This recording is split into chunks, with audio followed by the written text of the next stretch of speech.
बिस्मिल्लाहिर्रहमानिर्रहीम। आज का जो टॉपिक है हमारा वो है in service and pre service training, comparison of Anglo Indian and school of Bengal, और उसके अलावा problem of teacher education. In service and pre service training program में आता है conventional teacher training program. Pre service training वो होती है कि जो टीचर अभी भर्ती नहीं हुए, जो अभी बने नहीं हैं, उनको ये ट्रेनिंग दी जाती है। कन्वेंशनल का क्या मतलब है? ये रवायती तरबियत। इसमें क्या होता है, ये कन्वेंशनल टीचर ट्रेनिंग प्रोग्राम में क्लासरूम में थ्योरी सिखाई जाती है और साथ में जो टीचिंग प्रैक्टिस है वो भी करवाई जाती है। ये आप फील्ड नोट्स आपने बनाए होंगे, उसमें आप स्कूल में गए और उस स्कूल में जाके आपने सारे वो फील्ड नोट्स लिखे थे। नेक्स्ट है फील्ड बेस्ड ट्रेनिंग प्रोग्राम। ये ज़्यादातर नॉर्थन एरिया जो हैं उसमें ये वाला तरीका इस्तेमाल होता है। इसमें क्या होता है कि एक जो स्टूडेंट होता है वो बाकायदा स्कूल जाता है और स्कूल में रहकर सीखता है, बच्चों को पढ़ाता है, और जो उसके मास्टर ट्रेनर होते हैं यानी कि जो सीनियर टीचर्स होते हैं उनसे रहनुमाई हासिल करते हैं। नेक्स्ट है हमारे पास teacher training through distance education.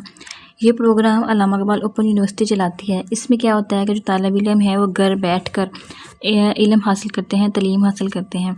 आप तलीम जो है वो डाक के ज़रिए, वर्कशॉप के ज़रिए और जो टीचिंग प्रैक्टिस है उसके ज़रिए दी जाती है, ताकि जो बच्चे स्कूल नहीं जा सकते या उनका स्कूल उनके घर से दूर है तो उनके लिए ये जो तरीका है वो बहुत कारआमद है।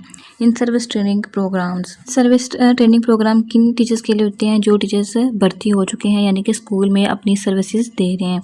फर्स्ट है एजुकेशन एक्सटेंशन सेंटर्स। ये सूबाई हुकूमत के मतहत अदारे होते हैं। यहाँ काम करने वाले जो टीचर्स हैं वो नए तरीके, नसाब और तदरीस की महारत सिखाई जाती है उन टीचर्स को। Refresher training course. इसमें क्या होता है, जो रिफ़्रेशर ट्रेनिंग कोर्स है ये 12 दिन का एक कोर्स है जो आगा खान एजुकेशन बोर्ड शुमाली इलाकों में करवाता है। इसका मकसद टीचर्स की मौजूदा तदरीसी महारतों को बेहतर बनाना है ताकि वो और ज़्यादा बेहतर बच्चों को पढ़ा सकें। उनकी जो क्लासरूम की स्किल्स होती हैं उनको इम्प्रूव किया जाता है। प्राइमरी टीचर ओरिएंटेशन कोर्स 6 माह का एक प्रोग्राम है जो कि अल्लामा इकबाल ओपन यूनिवर्सिटी करवाती है। इसका मकसद होता है कि जो प्राइमरी टीचर्स हैं उनको पढ़ाने के तरीके और बच्चों की रहनुमाई करना सिखाया जाए। आगे है primary and non formal education modules. ये प्रोग्राम ख़ास तौर पर उन टीचर्स के लिए है जो प्राइमरी और नॉन फॉर्मल तालीम में काम कर रहे हों। नॉन फॉर्मल एजुकेशन वो होती है जो कि हम बगैर किसी स्ट्रक्चर के खुद हासिल कर रहे हों। इस प्रोग्राम के अंदर टीचर्स को ये बताया जाता है कि वो निसाब को कैसे लेके चलें, यानी कि निसाब की हिकमत अमलियाँ बताई जाती हैं इसके अंदर, और टीचर को मोटिवेशन सिखाई जाती है। आगे है comparison of Anglo Indian schools of Bengal.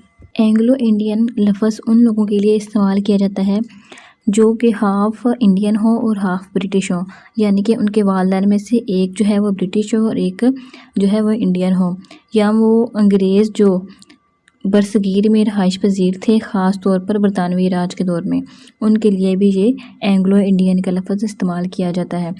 Early Anglo Indian schools. शुरू में ये स्कूल सिर्फ एंग्लो इंडियन बच्चों के लिए बनाए गए थे।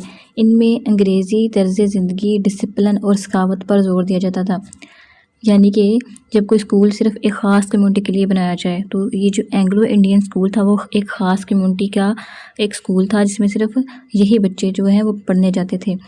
Evaluation of Anglo Indian schools.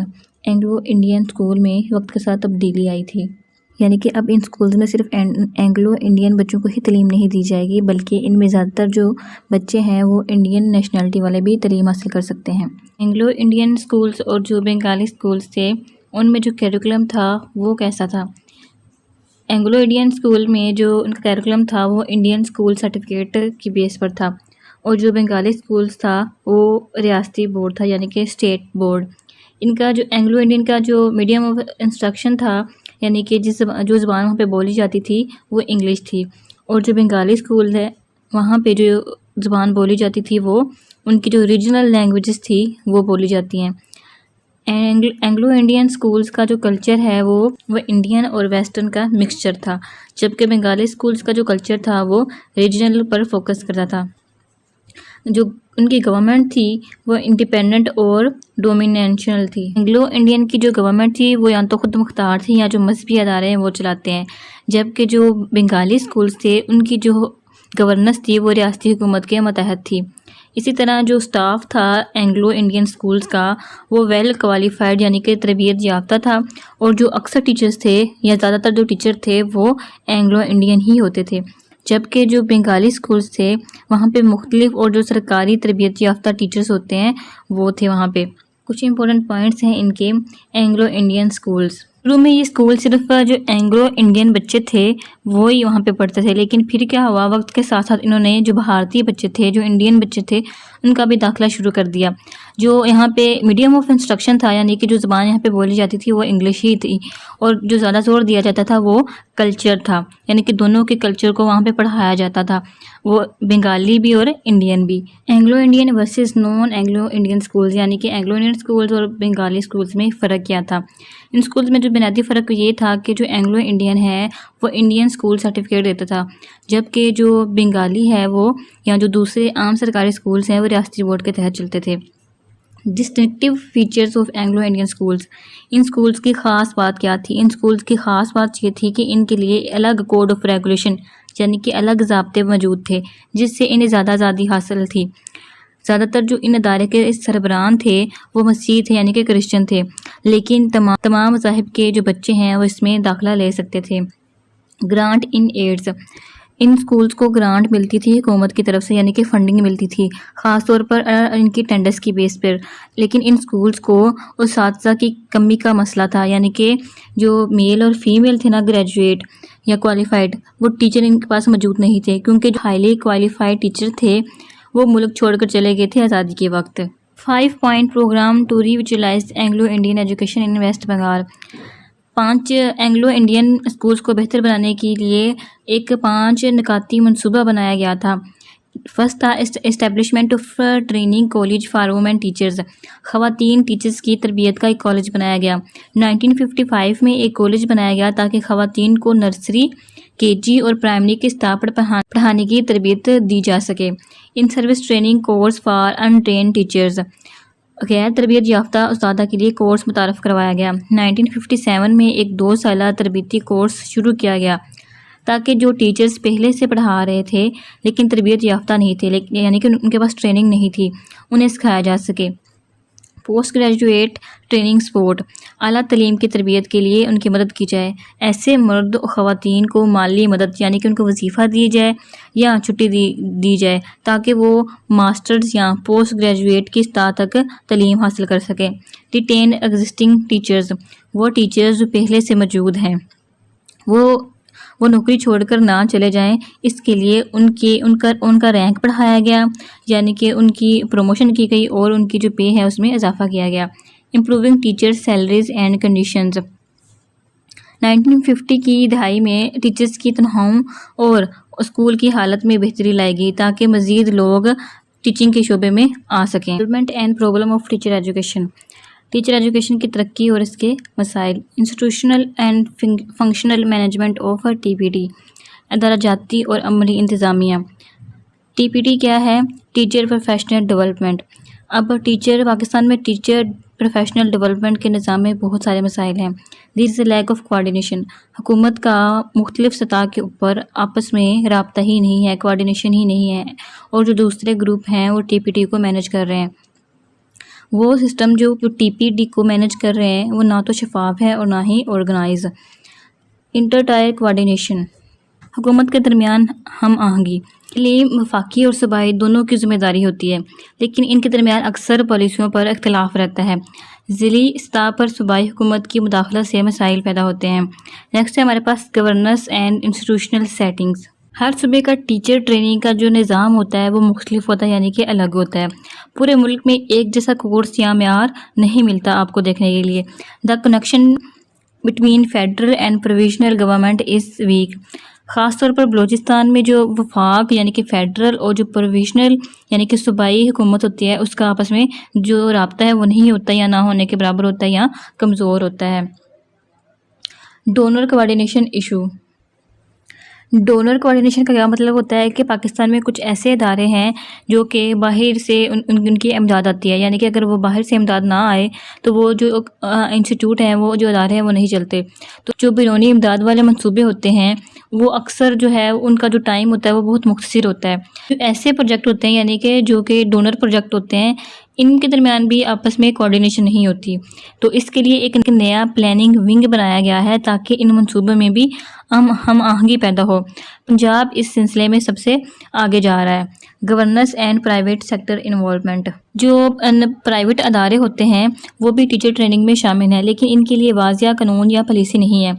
किसको शामिल करना है, कैसे करना है, इसका कोई म्यार पाकिस्तान में मौजूद है ही नहीं। तो इसके लिए क्या है, एक वाज़िया निज़ाम और कायदे-ज़ाबित बनाने की ज़रूरत है। नेक्स्ट है हमारे पास problem of teacher education. Teacher education में कौन से मसाइल पेश आते हैं? हमने पहले पढ़ा कि जो डिफरेंट अदारे हैं वो टीचर ट्रेनिंग दे रहे हैं, लेकिन ना तो इनके पास कोई पॉलिसी है, ना ही इनका कोई म्यार है।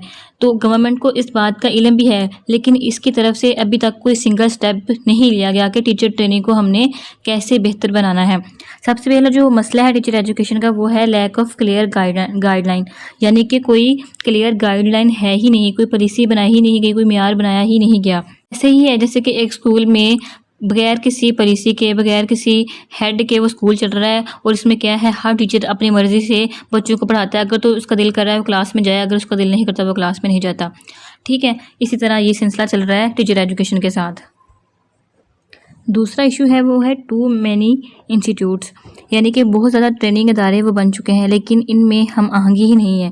वो एक दूसरे से राब्ते ही नहीं करते, इनके दरमियान कोऑर्डिनेशन ही नहीं है ताकि वो मिलकर काम करें और इस बात पर बहस कर सकें कि हम टीचर ट्रेनिंग को कैसे बेहतर बना सकते हैं। तो इससे क्या होता है, वसाइल ज़ाया हो रहे हैं और कुछ नहीं हो रहा।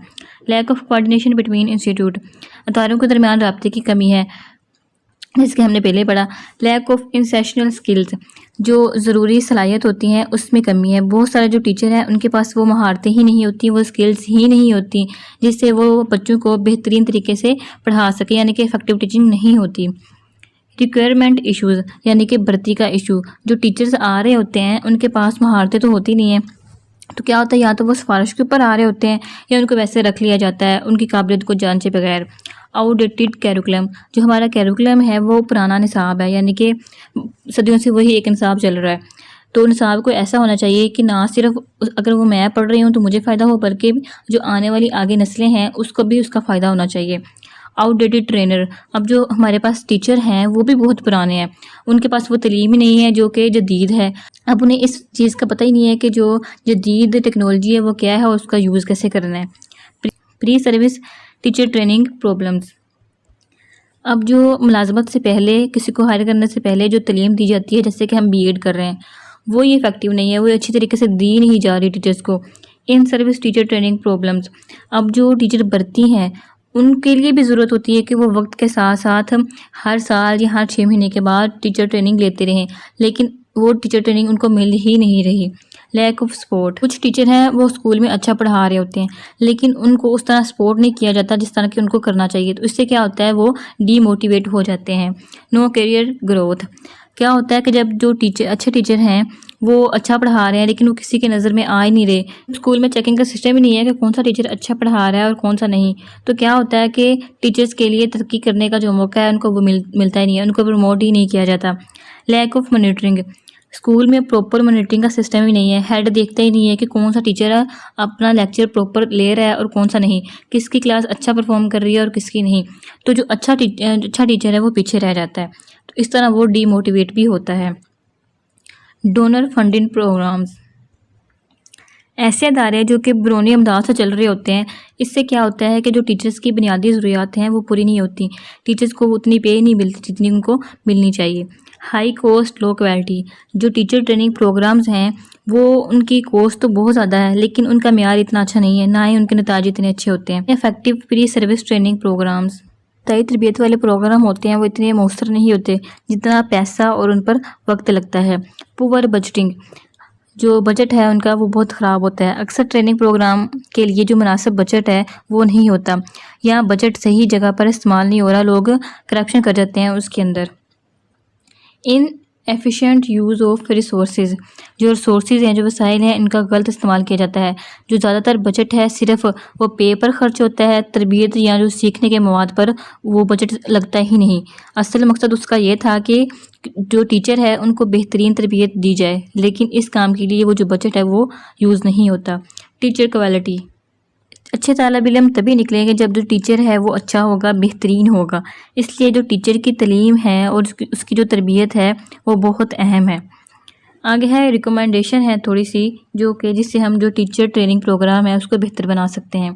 सबसे पहले हमें अपनी जो पॉलिसियाँ हैं वो बेहतर बनानी होंगी, उन पर काम करना होगा।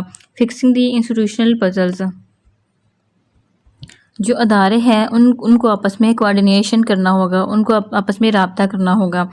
डेवलपिंग टीचर कोर कम्पिटेंसीज, इसकी बुनियादी ज़रूरियात हैं उस पर हमने, या जो बुनियादी जिम्मेदारियां हैं उन पर तवज्जो देनी होगी। पर रिक्वायरमेंट प्रैक्टिस, यानी कि जो हमने भर्ती करनी है वो मेरिट के ऊपर होनी चाहिए। Proactive up to date curriculum, जो हमारा करिकुलम है वो अप टू डेट होना चाहिए, जदीद तकाज़ों के मुताबिक होना चाहिए, जो टेक्नोलॉजी यूज़ हो रही है उसके मुताबिक होना चाहिए। In service teacher program, in service programs, जो इन सर्विस टीचर प्रोग्राम हैं उनको भी बेहतर बनाने की ज़रूरत है। Pre service and in service training, जो ट्रेनिंग में वसाइल का जो है वो इस्तेमाल किया जा सके, ताकि जो टीचर्स हैं उनको वो मल्टीटास्क हों, यानी कि वो सिर्फ अपना सब्जेक्ट ही ना पढ़ा सकें बल्कि जो दूसरे सब्जेक्ट हैं उनका भी उनको बेसिक इल्म हो और वो भी वो पढ़ाने के काबिल हो जाएं। Healthy school sports structure, teacher है उसको, जो उसके साथी टीचर्स हैं उसका, प्रिंसिपल का जो और जो इंतज़ामिया उसका, उसको मुकम्मल सपोर्ट होना चाहिए और उनके पास तरक्की का मुकम्मल रिकॉर्ड होना चाहिए ताकि उस टीचर को प्रमोशन मिले। आगे है हमारे पास इंसेंटिव्स, जो टीचर अच्छा परफॉर्म कर रहा है उसको रिहाइश दी जाए, उसकी पे इंक्रीज़ की जाए, उसको ज़्यादा इज़्ज़त मिलनी चाहिए स्कूल के अंदर, ताकि वो डीमोटिवेट ना हो, उसको और मोटिवेशन मिले और वो और अच्छे तरीके से परफॉर्म कर सके। मॉनिटरिंग एंड एवेलुएशन, जो टीचर है उनकी कारकर्दगी का बाकायदगी से जायज़ा लेना चाहिए, उसको एवेलुएट करना चाहिए। सिर्फ ये नहीं देखना चाहिए कि ये टीचर कितना सीनियर है, बल्कि देखना चाहिए कि इस टीचर के पास कितनी स्किल्स हैं, वो कौन से मेथड क्लास के अंदर यूज़ कर रहा है। इंफ्रास्ट्रक्चर, जो हमारा इंफ्रास्ट्रक्चर है उसको बेहतर बनाने की ज़रूरत है। टीचर ट्रेनिंग अदारों की जो इमारतें हैं उनको बेहतर किया जाए, लेबॉर्ट्रीज़, तलीमी मवाद और IT सामान उनको मुहैया किया जाए। Supply of text book and teacher resource materials, जो टीचर्स हैं उनको जो उनका करिकुलम है, जो रेफरेंस बुक्स है, तरबीती मवाद है, वो उनको उसके लिए उसकी मुनासिब फंडिंग की जाए ताकि जो टीचर है उनकी जो ट्रेनिंग है उसको बेहतर से बेहतर बनाया जा सके। Refrain from exceeding the capacity, गुंजाइश से ज़्यादा दाखिले ना लें।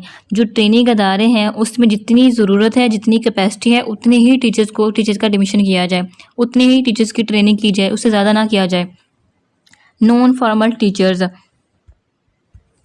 जो नॉन फॉर्मल टीचर्स होते हैं उनको मकामी स्तर पर भले उनका ग्रेड हाई ना किया जाए, लेकिन उनको एक अच्छी पे देनी चाहिए, उनको तस्लीम किया जाए और उन्हें बराबर तरबियत दी जाए ताकि उन्हें भी आगे बढ़ने का मौका मिलना चाहिए।